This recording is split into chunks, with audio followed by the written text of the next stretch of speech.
జానే జిగర్స్ అందరికి చాలా లేట్ అయినట్టుంది. సో ఎక్కువ టైం తీసుకొని నేను థ్యాంక్ యూ వెరీ మచ్. మా సినిమాలో డైలాగ్ ఉంది, రాజుగారి పెళ్ళి 7 తరాలు అటు 7 తరాలు ఇటు గుర్తుండిపోద్దని. అలాగే ఈ సంక్రాంతి మా అందరికీ 7 తరాలు అటు 7 తరాలు ఇటు గుర్తుండిపోద్ది. ఎందుకంటే తెలుగు సినిమా హిస్టరీలోనే మేబీ ఇలాంటి సంక్రాంతి వచ్చి ఉండదు. ఇన్ని సినిమాలు, ఇన్ని పెద్ద హీరో సినిమాలు, ఇంత కాంపిటీషన్లో మా సినిమా అనగనగా ఒక రాజు వినపడుతుందా కనపడుతుందా అని చాలామంది ప్రశ్నలు అడిగారు. నాకు చాలా టెన్షన్గా ఉండింది స్టార్టింగ్లో. సో అలాంటి ఒక కాంపిటీషన్లో వచ్చి కూడా సంక్రాంతి బ్లాక్ బస్టర్గా ఈరోజు మా సినిమా నిల్చుంది అంటే అది కేవలం మన తెలుగు ప్రేక్షకుల మ్యాజిక్. సో నేను ఎన్ని ఈ టూర్లు చేసినా, ఎంత మీకు థ్యాంక్ యూ చెప్పుకున్నా కూడా అది చాలా చాలా తక్కువే. ప్రతి ప్రేక్షకుడికి ఎవరైతే మా సినిమా సితారా ఎంటర్టైన్మెంట్ సినిమా, మా నాగవంశీ గారి సినిమా, నా నవీన్ సినిమా వస్తుందని నమ్మి ఫస్ట్ డే వెళ్ళి టికెట్ కొని మీ కష్టార్జితం మా సినిమా మీద పెట్టినందుకు పేరు పేరున ప్రపంచవ్యాప్తంగా న్యూజెర్సీ కానీ, ఏలూరు కానీ, నెల్లూరు కానీ, అటు యూకే కానీ, ఆస్ట్రేలియా కానీ, న్యూజిలాండ్ కానీ, ఈ ప్రతి ఒక్కరు తెలుగు ప్రేక్షకులు ఎక్కడున్నా కూడా మీ అందరికీ నేను శిరస్సు వచ్చి నేను పాదాభివందనాలు చేసుకుంటున్నాను. మీరు లేకపోతే అసలు నవీన్ పోలిశెట్టి అనే వ్యక్తే ఉండడు. So thank you so much. ఒక 2-3 పేర్లు రాసుకొని వచ్చాను నేను, వాళ్ళ గురించి నేను ఖచ్చితంగా మాట్లాడాలి. ఈరోజు నాకు అన్నిటికన్నా సంతోషంగా ఏముందంటే ఇక్కడ మా డిస్ట్రిబ్యూటర్సు, ఎగ్జిబిటర్సు అందరూ వచ్చి స్టేజ్ మీద వాళ్ళ ఫేస్ మీద ఒక చిరునవ్వు, వాళ్ళ ఫ్యామిలీస్ గురించి చెప్పడం, మా సినిమా రన్ గురించి చెప్పడం నేను మొదటిసారి చూడడం. అండ్ చాలామంది వాళ్ళలో నా 4 సినిమాలు డిస్ట్రిబ్యూట్ చేశారంట.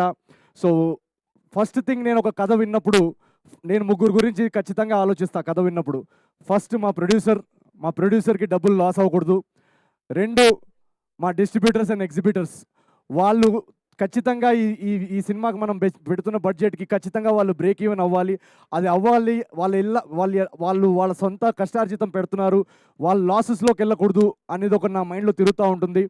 అండ్ 3వది, చాలామంది శాలరీడ్ ఎంప్లాయీస్, చాలామంది కష్టపడి వాళ్ళ కష్టార్జితం, ఫ్యామిలీస్ కానీ, స్టూడెంట్స్ కానీ, మీ కష్టార్జితం పెట్టే ఆడియన్స్, ఈ 3కి వాళ్ళు పెట్టే డబ్బుకి వాల్యూ ఇవ్వాలని నేను ప్రతి సినిమా కథకు ఆలోచిస్తాను. సంవత్సరానికి ఒక 2-3 కథలు చేయడం పెద్ద విషయం కాదు, చేసేయచ్చు. బట్ ఆ 2-3 కథలు వీళ్ళు 3కి వర్కౌట్ అవ్వాలనేదే నా మెయిన్ రెస్పాన్సిబిలిటీ. సో ఇందాక మా డిస్ట్రిబ్యూటర్ అంటున్నారు 4వ సినిమా డిస్ట్రిబ్యూట్ చేస్తున్నారంట.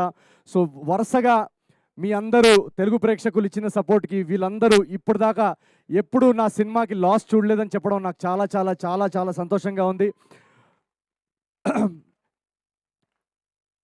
Agent Sai Srinivas Athreya, Jathiratnalu, miss Shetty, mister Polishetty, and ఇప్పుడు అనగనగా ఒక రాజు.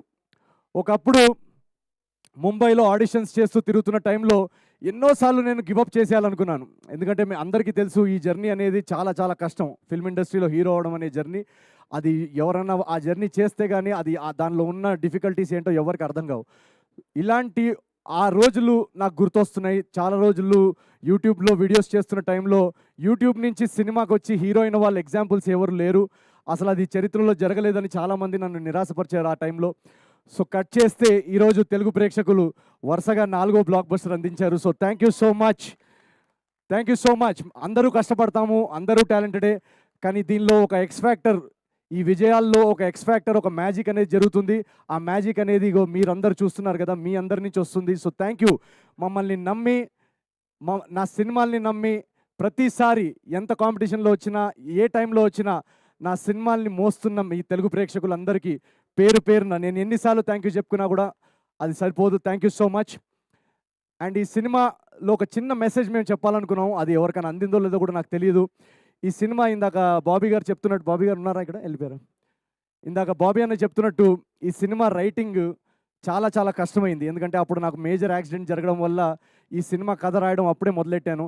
అండ్ ఆ టైంలో నాకు ఎన్నోసార్లు ఒక ల్యాప్టాప్లో అలా ఓపెన్గా పేజ్ పెట్టుకొని ఇది ముందుకెళ్ళట్లేదు, ఎన్నోసార్లు గివప్ చేసేయాలనిపించింది, ఎన్నోసార్లు ఇది వర్కౌట్ అవ్వట్లేదు, సీన్స్ బాగా రావట్లేవు అని అనిపించింది. బట్ సమ్హౌ నేను, మా రైటర్ చిన్మయ్, తర్వాత మారి మమ్మల్ని జాయిన్ అయ్యి మేమందరం ఒకరినొకరిని పుష్ చేసుకొని ఆ 1.5 ఇయర్ స్క్రిప్టింగ్లోనే ఎలాగైనా మనం పండక్కి సినిమా తీసుకురావాలి. ప్రేక్షకులు ఆల్రెడీ 3 హిట్లు ఇచ్చారు, వాళ్ళకి ఇంకా ఎక్స్పెక్టేషన్ ఉంటుంది, వాళ్ళ ఎక్స్పెక్టేషన్ ఎక్కడా తగ్గకుండా మన రైటింగ్ ఉండాలి అని ఒకరినొకరు పుష్ చేస్తూ ఆ డార్క్ ఫేజ్లో, ఆ టఫ్ ఫేజ్లో మేము somehow we kept going through that phase. So ఈ ఎగ్జాంపుల్ నేను ఎందుకు ఇస్తున్నానంటే మీ అందరి లైఫ్లో కూడా ఏదో ఒక ఆబ్స్టకల్స్, ఏదో ఒక టఫ్ ఫేజ్ వస్తుంది, ఏదో ఒక లో ఫేజ్ వస్తుంది.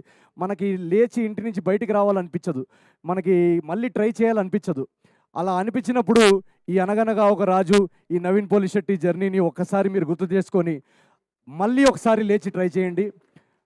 మీరు ట్రై చేస్తే ఖచ్చితంగా, మీరు హార్డ్ వర్క్ చేస్తే ఖచ్చితంగా on the other side success is waiting for you. అదైతే నేను ఈ జర్నీలో మా సినిమాలో మేము చెప్పింది కూడా, రాజు క్యారెక్టర్ యాక్చువల్గా కష్టపడకుండా కోట్లు వచ్చేస్తే బాగుండని అనుకునే క్యారెక్టరు. ఈ సినిమాలో కూడా మేము చెప్పాలి అనుకుంది అదే. కష్టపడకుండా ఏది లేదు లైఫ్లో, షార్ట్ కట్స్ లేవు లైఫ్లో సక్సెస్కి.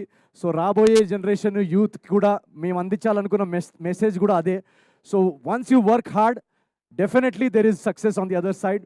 అండ్ ఈ రైటింగ్ ప్రాసెస్లో కానీ మేము టైం తీసుకొని దాన్ని రాయాలనుకొని మా ఇంటెన్షన్స్ ఎంత జెన్యున్గా ఉన్నా ఆ ఇంటెన్షన్స్ని సపోర్ట్ చేసి మేము చెప్పాలనుకుంటున్న కథ, మా తపన అర్థం చేసుకునే ప్రొడ్యూసర్ దొరకడం చాలా ఇంపార్టెంట్. సో ఈ మొత్తం జర్నీలో మమ్మల్ని అందరినీ మాకు ఎంత టైం కావాలో రైటింగ్కి అంత టైం ఇచ్చి, మాకు ఏం కావాలో సినిమాకి సపోర్ట్ చేసిన మా నాగవంశీ గారికి ఒకసారి వేసుకోండి. వెనకాలండి ఫస్ట్ డే నుంచి మేము నరేషన్ చెప్పిన దగ్గర నుంచి ఆయన కథలో నమ్మి మాకు ఏం కావాలో, ఎంత టైం కావాలో ఇచ్చి ఈరోజు ఈ క్వాలిటీ ప్రోడక్ట్ రావడానికి ఒక సైలెంట్ ఫోర్స్ వెనకాల నాగవంశీ గారు. అలాగే ఒక విషయం చెప్పాలి, చిన్బాబు గారు కానీ, త్రివిక్రమ్ గారికి, మన రాధాకృష్ణ గారు కానీ, వాళ్ళిద్దరికి కూడా నేను చాలా మనస్ఫూర్తిగా నేను థ్యాంక్ యూ చెప్పాలనుకుంటున్నాను. ఎందుకంటే ఈ సినిమా మేము షూట్ చేసి చూపించిన తర్వాత రాధాకృష్ణ గారికి చూపించినప్పుడు ఆయన ఎలా అర్థం చేసుకుంటారు, ఏం చెప్తారు, ఏంటి అనే కొంచెం నర్వస్నెస్ ఉండింది.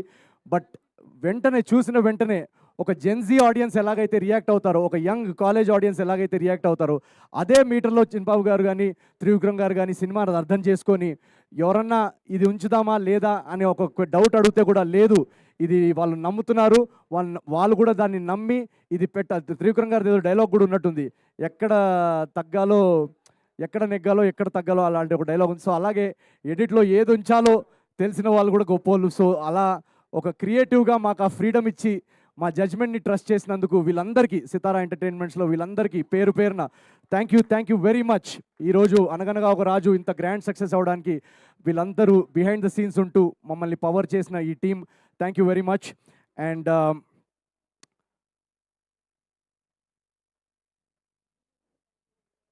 ఇందాక బాబీ అన్న ఒక మాట అన్నారు, చిరంజీవి గారు అన్న విషయం వింటుంటే నాకు కంట్లో నీళ్ళు వచ్చాయి ఇందాక. ఎందుకంటే నేను ఇందాక చెప్పినట్టు ఒక సాధారణమైన కుటుంబంలో పుట్టి నాకు 3వ తరగతో 4వ తరగతిలో ఒక కళ వచ్చింది, నేను వెండితెరపై నేను హీరో అవ్వాలి. నేను స్కూల్లో 4th 5th క్లాస్లో ఉన్నప్పటి నుంచే ఎప్పుడు నాకు ఇది ఒకటే డ్రీమ్ ఉండేది, నేను సినిమా హీరో అవ్వాలి, నేను యాక్టింగ్ చేయాలి, ఫిల్మ్స్ తీయాలి అని. అది ఒక ఇంపాసిబుల్, ఒక అవ్వలేని కళ, ఒక ఇంపాసిబుల్ డ్రీమ్ అని అనిపించేది నాకు ఆ రోజుల్లో. ఆ ఇంపాసిబుల్ డ్రీమ్ అని అనిపిస్తున్న టైంలో ఎవరున్నారు మన కళ్ళ ముందు ఇలాంటి ఎగ్జాంపుల్, ఇది సాధించిన వాళ్ళు అంటే నాకు కనిపించే biggest example Chiranjeevi, megastar Chiranjeevi గారు, మా గురువు గారు. సో నాకు ఆయన జర్నీ నాలో చాలా ధైర్యం నింపింది, ఆ నడిచే ధైర్యాన్ని నింపింది. ఎన్ని ఆడిషన్స్ అయినా కూడా ఆయన సాధించారు, మనం కూడా చేయగలుగుతాం అనే ఒక ధైర్యం నింపింది. అలాంటి మా గురువు గారితో ఈరోజు సంక్రాంతికి నా సినిమా యాజ్ అ హీరో, నా ఫస్ట్ సినిమా పండక్కి రిలీజ్ అవ్వడం, బాస్ అక్కడ థియేటర్స్లో మొత్తం షేక్ చేయడం, పక్కన ఇందాక ఎవరో డిస్ట్రిబ్యూటర్ మేము మొన్న టూర్కి వెళ్ళినప్పుడు చెప్తున్నారు, పక్కన పిలిచి అటు సైడు బాస్ అల్లాడిస్తున్నారు ఒక స్క్రీన్లో, ఇటు సైడ్ నువ్వు అల్లాడిస్తున్నావు అని అన్నప్పుడు నాకు మనసుకి ఎంత హాయిగా అనిపించిందో మీకు తెలియదు. మీరందరూ తెలుగు ప్రేక్షకులు, బాస్ సినిమా ఒక ఇండస్ట్రీ హిట్ అయింది, దాని పక్కన మా సినిమాని బ్లాక్ బస్టర్ చేసి ఒక చిరంజీవి ఫ్యాన్గా నాలోని ఒక మెగాస్టార్ ఫ్యాన్కి ఎంత పెద్ద గిఫ్ట్ ఇచ్చారో మీకు తెలియదు. So thank you very much to Telugu audience. Once again ఇక్కడ వెయిట్ చేసిన వాళ్ళందరూ థ్యాంక్ యూ వెరీ మచ్. మీరు ఈ జర్నీలో ఈ 4 బ్లాక్ బస్టర్లే కాదు, మీరు ఇలాగే హిట్లు ఫ్లాప్లు మన కంట్రోల్లో ఉండవు, బట్ ముందుకెళ్తూ మీరు ఇలాగే ఈ జర్నీలో, ఇది మనం కలిసి స్టార్ట్ చేసిన జర్నీ నా యూట్యూబ్ డేస్ నుంచి, మీరు ఇలాగే ఈ జర్నీలో ఈ నమ్మకం, ఈ ప్రేమ, ఈ సపోర్ట్ ఇలాగే పెట్టండి. మనం కలిసి together we will do great things in Telugu cinema. Thank you so much, each and every one of you. Thank you very much. I love you guys.